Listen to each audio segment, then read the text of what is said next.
Some women are simply born rich, confident, and naturally magnetic to their desires. Let's be clear, this podcast is not for them. However, if you're a soul-driven, visionary, or entrepreneurial woman who's been on a mission to learn how to create a better future bursting to come out of you, welcome to my world. I'm Jo Warwick, and this is Rich, Sexy, and Free. I've dedicated most of my career to helping women get to their core power and unlock the missing pieces for their own unique success. You may already know me as the author of The Big Book of Love. With 30 years experience in psychology, embodiment, manifesting, and energetics. Hi, Jo here, and I just wanted to jump on to tell you a little bit more about our guest today, Andreea Tamas. Now, Andrea is on a mission to help women prioritize themselves and create joyful, abundant lives without guilt. And you can imagine why I would be very drawn to inviting Andrea on Rich, Sexy, and Free. Now, Andrea's backstory is that she created Sacred Transitions, a legacy that she created in honor of her late life partner. And this episode goes really deep as we talk about shame, we talk about grief, we talk about alchemizing all those things into abundance. This was a very, very powerful episode for me. So I apologize if you see me melting into a puddle because the energy was so powerful between us as we talked about limiting emotions and bringing yourself into the light and the power of abundance and attraction and manifesting. So it was a delight to record, and it's even more a delight to share this with you. So I hope you enjoy finding out more about Andreea Tamas. And of course, you can find all of her links in all the show notes, but you can find her on Instagram at I am Andreea Tamas. As well as, of course, you can find me at Rich, Sexy and Free on Facebook, YouTube, and of course on every single platform for the podcast. Let's dive in. Hi, Andrea. I am so excited to have you here on Rich, Sexy and Free. We were just talking beforehand. You're currently in India, and you've just told me you've been traveling for 2 years. As a massive fan of traveling, I'm super yes. So I'd love you to share with the listeners about what led you to change your life in this way so that you are traveling and that led you into becoming a coach, because I know you have a very profound and beautiful backstory of kind of what led you there. Yeah, hello and hi everyone. I'm so excited to be here, and stay tuned for like a magical conversation. I just know a lot of beautiful things are going to flow here. So first, I would start with the coaching. What led me to coaching? I moved to the United States from Romania back in 2014. And just 1 year after that, I had my near-death experience where I was in a coma for 2 days in Las Vegas in a hospital. And for those that are in the United States, I also want you to know I had no medical insurance, which I was like screwed. I was like, how the heck am I going to pay my medical bill? But that's another story. After I had a near-death experience, everything changed for me. I didn't realize it at the beginning because I would say the first year or so, I was very much into shame, guilt, and just like in the lower vibrations that you can imagine. But something shifted after 1 year, and my perspective from, oh my God, I feel so shameful for almost dying because I took a substance. I was at a music festival and I took a substance for feeling the shame for that and for feeling so mad that I had to pay medical bills in like thousands and hundreds of thousands. I was like, whoa, I was actually given a second chance to life. And I valued money more than my life until this point. And then I started looking at it. I was like, wow, I think I was given a second chance to life because there is a purpose for me. So then I started searching, what is the purpose? And I became obsessed about it. And I was not in personal development. I've never had anyone in this world around me. And I literally just started with the book. I remember even now because I had that challenge with the money. I started with Rich Dad Poor Dad by Robert Kiyosaki. I love that book. Yeah. And from there, I just took the next step and the next step until I found coaching. And I had no idea what coaching is and that it even exists outside the sports. And I was fascinated. I was like, wow, everyone needs to know about this because it transformed my life. And I was like, wow, I want to help others transform their lives as well. That's such a powerful shift. And in that point, was there anything else in your life, your actual personal life and things that impacted you moving into coaching? So it was mainly my awakening because I do know now, well, after many years of my awakening, we've been here that experience and that is satisfaction. I just felt so unhappy in my life. I was constantly chasing. I was like, when I'm gonna have that much money, when I'm gonna have that job, when I'm gonna move I don't know where, that's when I'm gonna be happy. So I was constantly postponing my happiness. Yeah. Oh, And once. also another reason why I was like, okay, I don't think it's really something about outside because I remember reaching the goal. Like I moved to the States. I remember I was able to save $100,000 in my bank account. That was like my goal. I was like, I have this money, but I feel exactly the same. Why is that? Yeah. That is quite a dramatic wake up as well. And when you look at a bad thing, you can see the magic and the miracles of it. Just saying about the book made me think about the first book that led me on my reminder journey, because I was born very spiritually connected. I was doing astral traveling. I was seeing spirits and all that when I was a kid. I was very awake and very aware.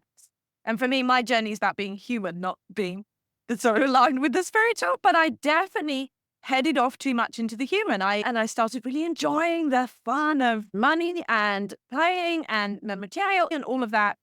The material without the soul is just empty. It's unfulfilling. It stops being fun. You end up like an empty hole you're trying to fill. And so I remember being given a book of The Alchemist, and it was like food for my soul. If you guys who are listening haven't read it, I would absolutely recommend it. It's The Alchemist by Paulo Coelho. And it was like somebody was speaking to my soul. It's a very beautiful, gentle book. And everything about it resonated with me. And at that point, when I was given the book, I had just started training in Wing Chun and Kung Fu, which is Taoism in motion. And so everything about being in this flow and the flow of my body. And so it was like, here's this physical thing telling me, and then here's this book talking about being in the flow of life's miracles. And it was like, ding, ding, ding, ding, the little wake ups. And then I basically read my way through every single book. Wait, it was like I was hungry to my core. Oh, this is who I am. This is what I remember. This is where I'm meant to be. And then it took me off on a very dramatic shift from where I was to live in Cornwall. And it was like an absolute, but now you're going to go to the dark. You think, oh, this awakening is going to be like, and it's not. It's like, but I have to know when.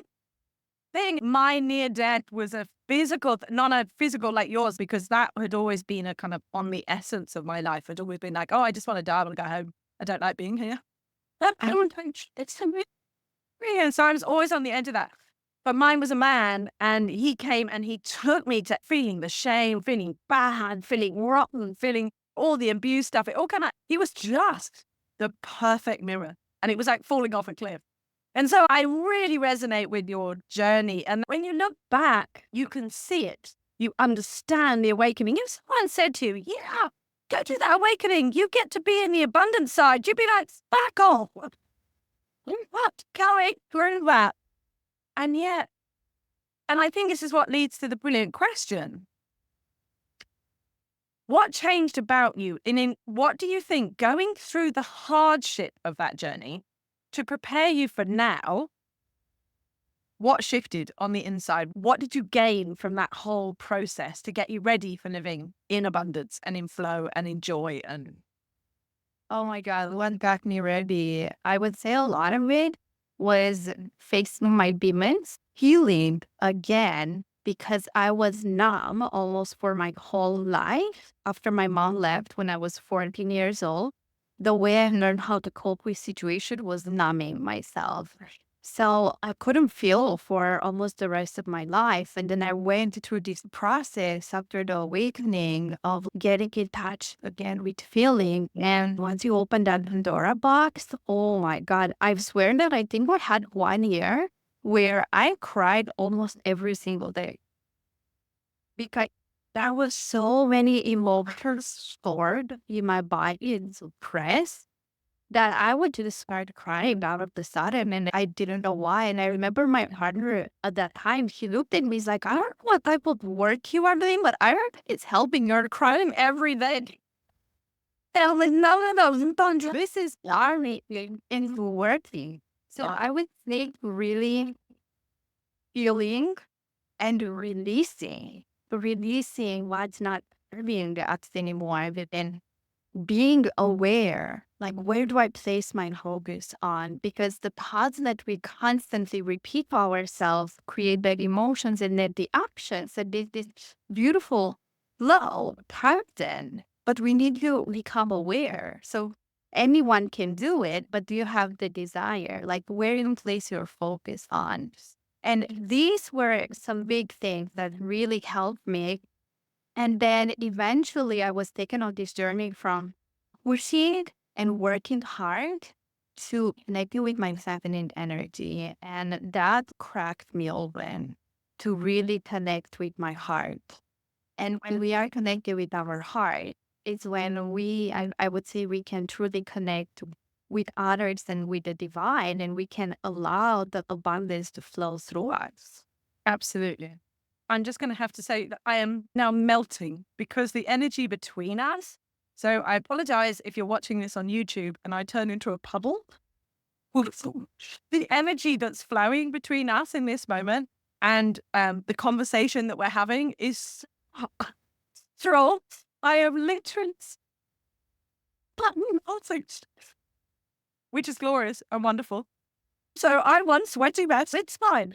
I was thinking when you were saying that I had a memory, and I think it's so important that we talk about taking that shame out of the release. Like you, I was shut down. I've written about this. I was a blogger for like 8 years, and you can find me all over Tiny Buddha and all of the personal development sites where I talk about the awakening process. The first time when I started crying, it was because when I started training as a psychotherapist, and I hit the abuse the first time, and I had never dealt with it. Like you, at some point in my childhood, when mum nearly died, I didn't have the resources. I shut down.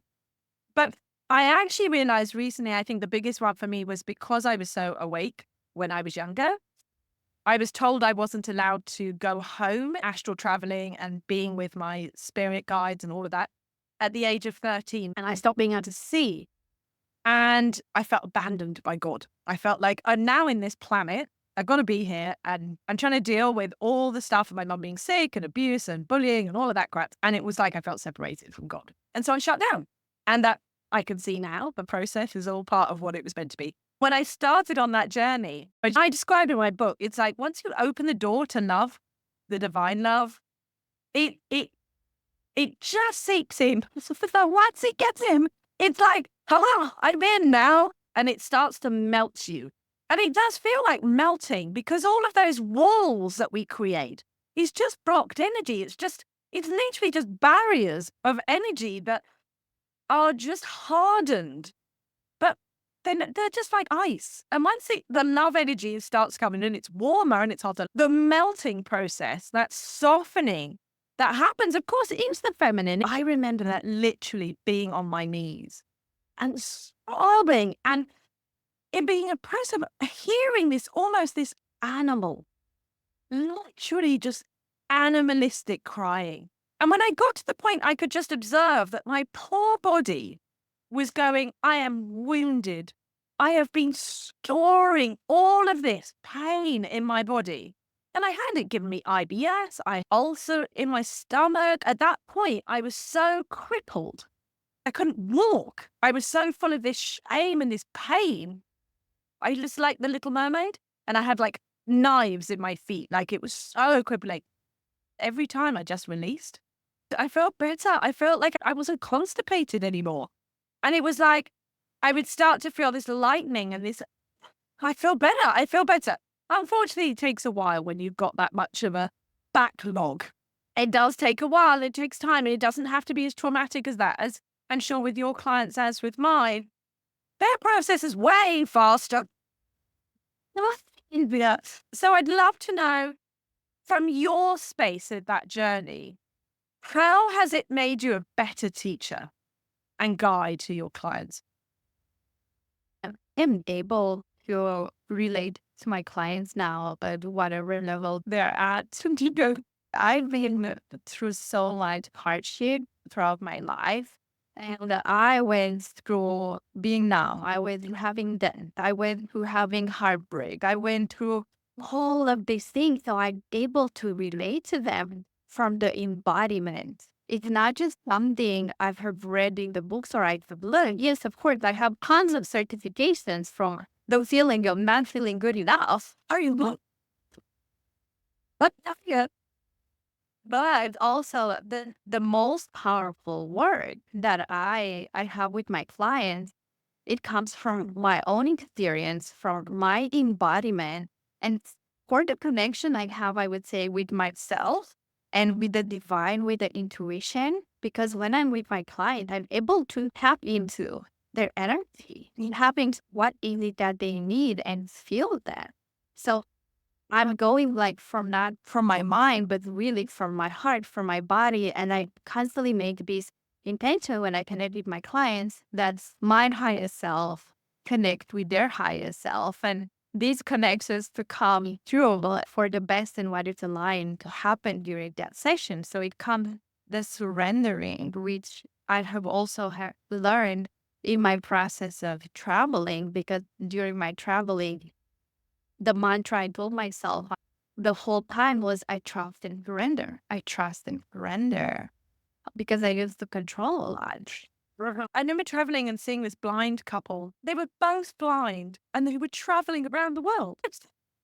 Why do I have any doubt of trust? If these people can do this walking around with no sight, and everything about them is about trusting each other, trusting their souls, trusting their intuition, trusting the people around them. If you've experienced any form of an unsafe childhood or any form of trauma or rape or any of those things, you become like an animal who's like wide-eyed. I've got to look, I've got to control by seeing instead of trusting your instinct, which unfortunately for so many people has got confused because of they haven't had that opportunity to trust their body that tells them that we're animals, that tells them that's dangerous, don't walk towards that. Whereas if you've experienced them for any form of abuse or trauma where you felt unsafe as the good girl, the good boy, you got neglected, all of those things, it gets rewired because you can't, that your childhood was not what it was supposed to be. So you fitted in with your family. And so you go, my body's telling me that's dangerous. That's where I meant to go. It's like, what? See, into the darkness, into the pain. And they're like, oh, I'm doing it again. But once you get that clarity and you start listening to your soul and you start trusting it and it gets louder and you hear it, because most people go, I can't hear it. It's because it's quiet. It's not. It's like you have to go in, don't you? You have to go in and you've got to listen and you've got to be, it's so gentle and it's so soft. But once it becomes so integrated, it's like, oh, I should go and do that. Oh, I'll go there. Or I don't have to ask for directions because I'm automatically doing it. This podcast is called Rich, Sexy and Free. For a lot of spiritual women, money has been a strange relationship. And you mentioned at the beginning that you were very much driven by money. And money was where you could control. It was a place of safety before your divine intervention. Activist. It was a place that you controlled in its hard and cold state. I'm curious to know, how has your relationship with money changed? Oh my God. I went through so many like ups and downs with money from moving to the States. I moved to the United States with $2,000 in my pocket to working super hard. I worked two jobs in the restaurant industry for 4 years. And I was able to save money, like $100,000. I remember even now, like in my bank account, that I was just driven by, as you said, money as a safety mechanism. And I remember having this want of, I want to be independent. I will never depend on a man. Really, money. Because I came out from a society and within my family, my dad was the one that was holding all the money, even though my mom was working as well. So they always have to ask money from them. And they always had fights about money. So I grew up with a very bad image about money. My belief was money create fights and create fights in family. And then that's exactly what I recreated in my previous relationship where me and my partner would constantly fight about money.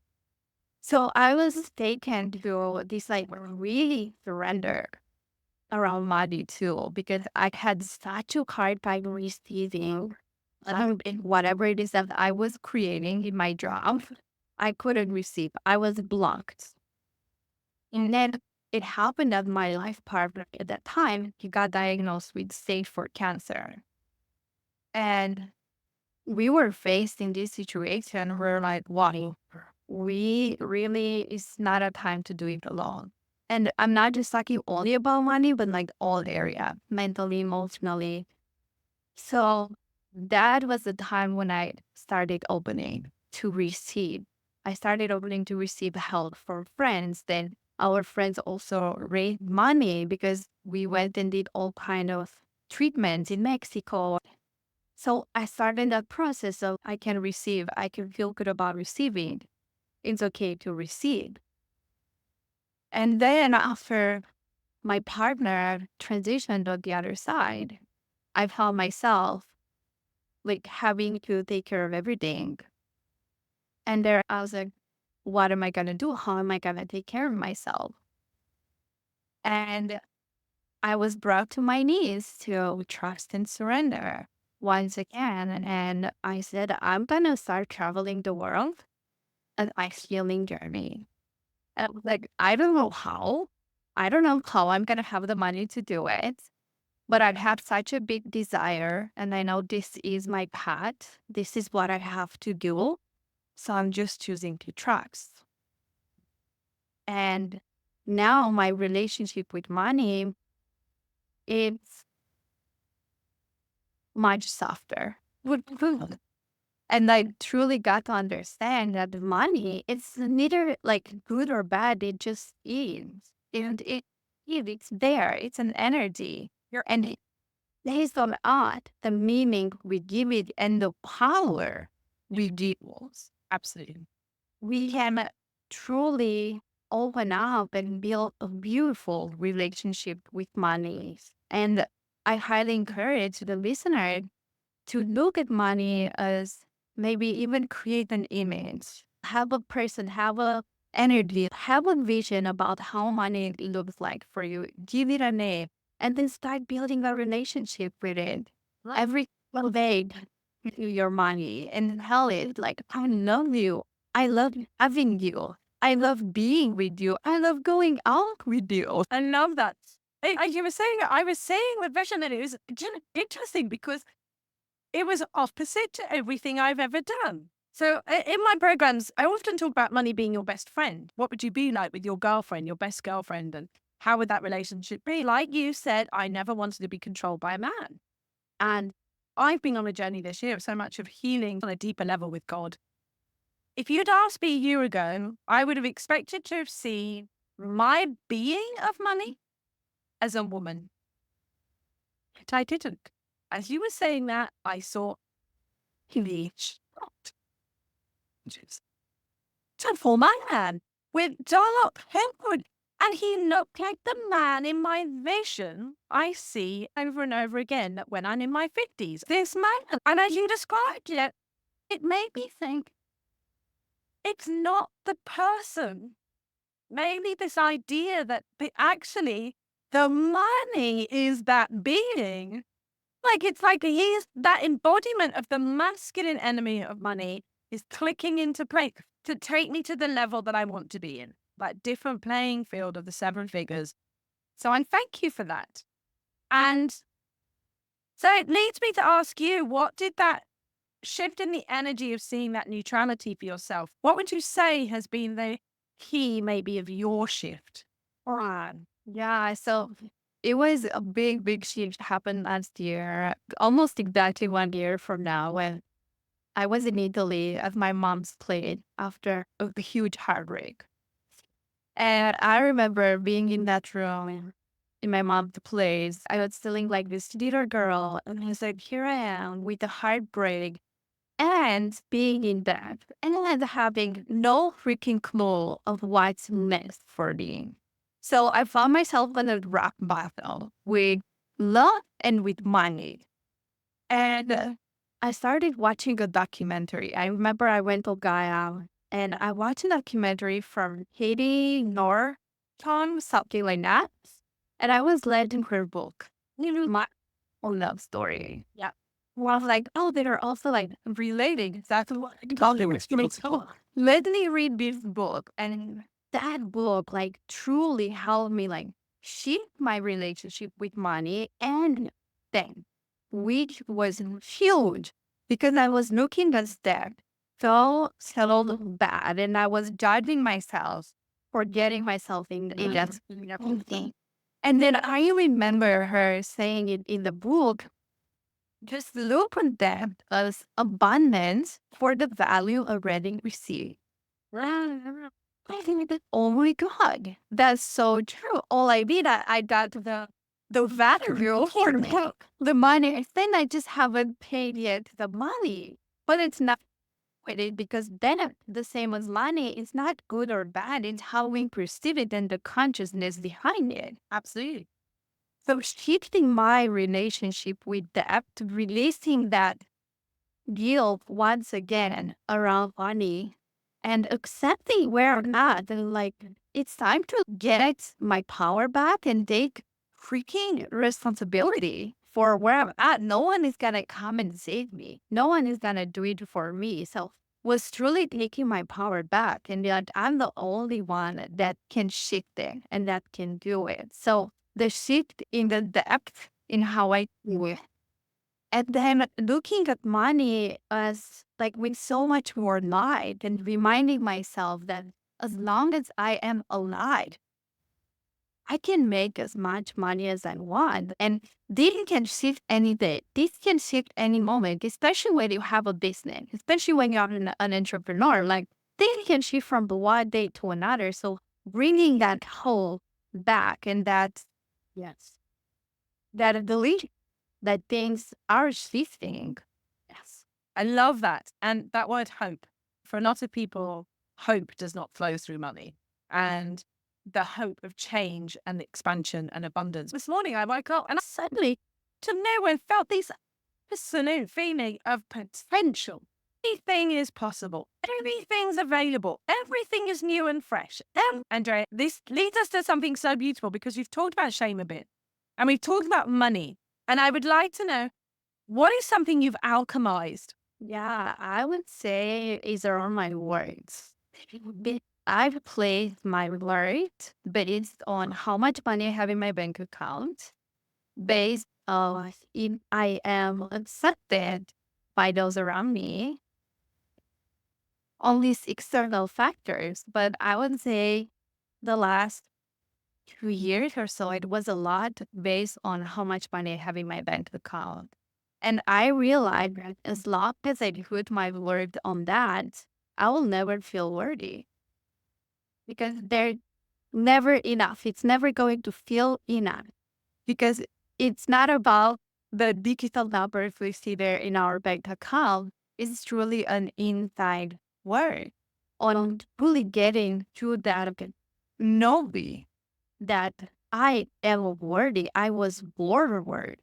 And I don't need to do anything in order to be worthy. Just by me being here, existing, breathing, sharing my energy with you and everyone else, I am more than enough and I am worthy.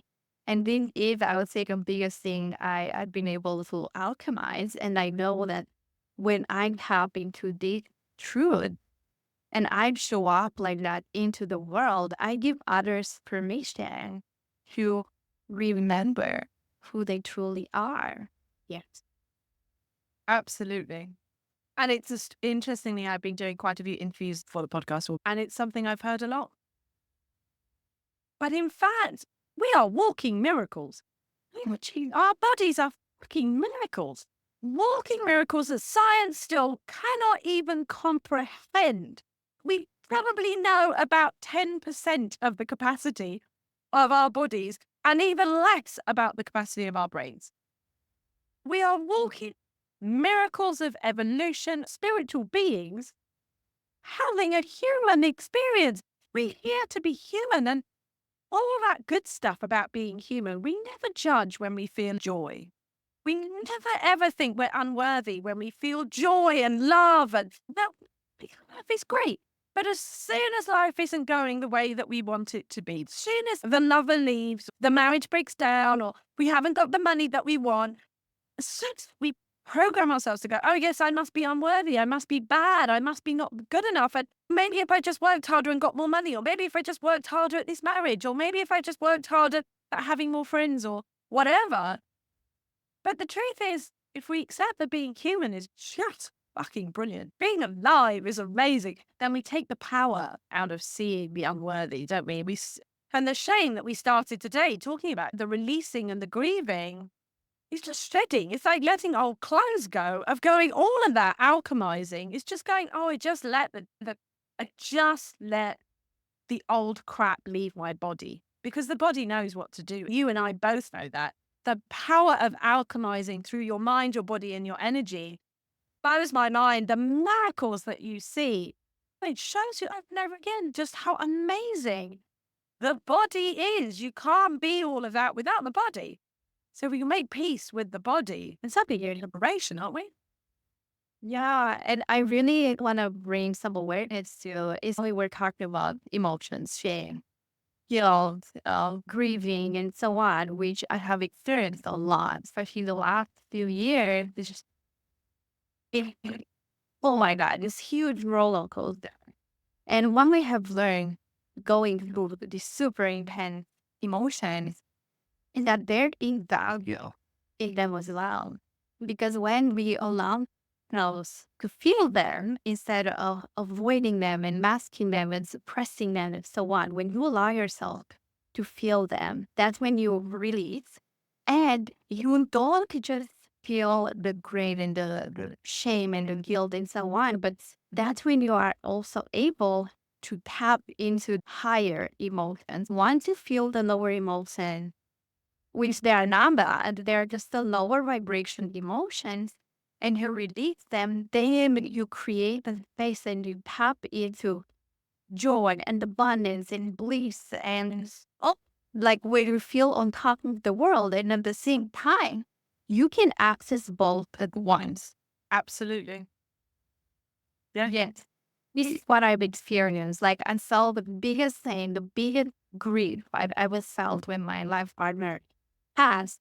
And then I've also felt the most connection and love and purpose. It was just like even hard to explain in words, but I was like, wow. And I remember him telling me before the transition, probably just 2 days before, he was like, wow, I have been really reflecting what this life is about. And it's nothing about what we think it is. And I was like, but tell me, what is the boundary? And he didn't want to share what it is because it's probably he knew I have to be on my own journey and discover that I'm on my own. But he truly taught me in the last few moments where I feel so honored to witness that, even though it was the hardest thing, but to witness it and be next to him in those moments. He taught me that our purpose here on earth is truly to even receive love.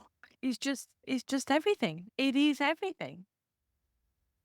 You made me think of you talked about the depth of the cup, because your life will only ever be as rich and full if you can allow the depth of pain to the depth of joy. Then you will be fully open to the rich and expansive feelings of love.